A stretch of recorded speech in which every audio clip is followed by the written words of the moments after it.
Cathera's oxygen recycler wheezed its final breath as her escape pod drifted through the crushing emptiness of the void sector. 3 rotations had passed since the Syndicate raiders destroyed her merchant vessel, leaving her alone among the stellar graveyard where ships came to die. The pod's emergency beacon had long since fallen silent.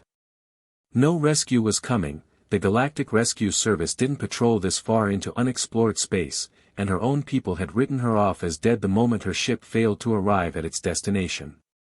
Her mandibles clicked weakly as she checked the life support readings one final time. 12 standard hours of recycled air remaining. The irony wasn't lost on her. A trader who had spent her life connecting distant worlds would die alone in the space between them. That's when the proximity alarm started screaming. Cathera's compound eyes struggled to focus on the scanner display. A massive shape was emerging from the stellar debris field. Angular, primitive-looking, with hull plating that appeared to be actual welded metal rather than the elegant biocomposites favored by civilized species. The ship's communication array crackled to life, broadcasting in the universal trade language with what her translator identified as an alarming level of enthusiasm. "This is Captain Jake Morrison of the Terran vessel Lucky Strike. We picked up your distress beacon 3 days ago. Hang tight, we're coming to get you." Cathera's breathing slowed as hope warred with confusion. Humans. She'd heard whispers of the newcomer species, barely 2 centuries into space travel, considered primitive by most galactic standards. What was one of their ships doing in the void sector, where even seasoned navigators feared to venture? The Lucky Strike maneuvered with surprising grace for such a crude-looking vessel, positioning itself alongside her failing pod. Through the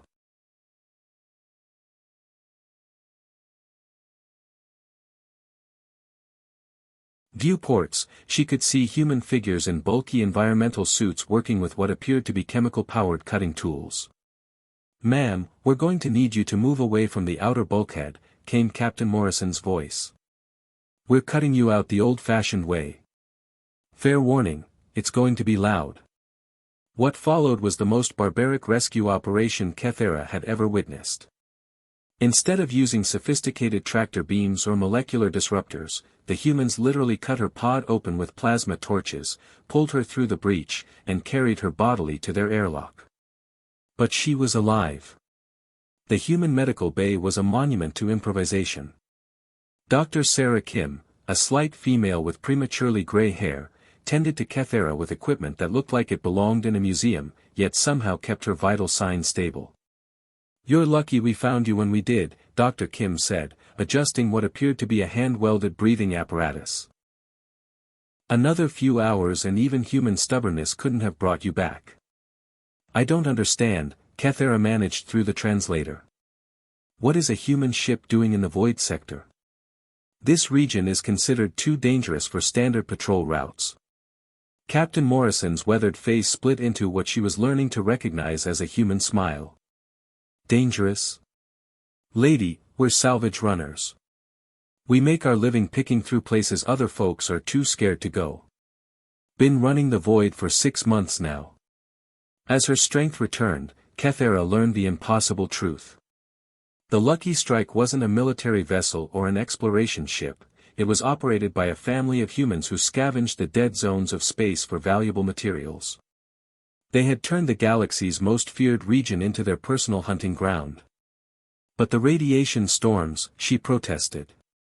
"The gravitational anomalies. The rogue AI ships that hunt anything that moves."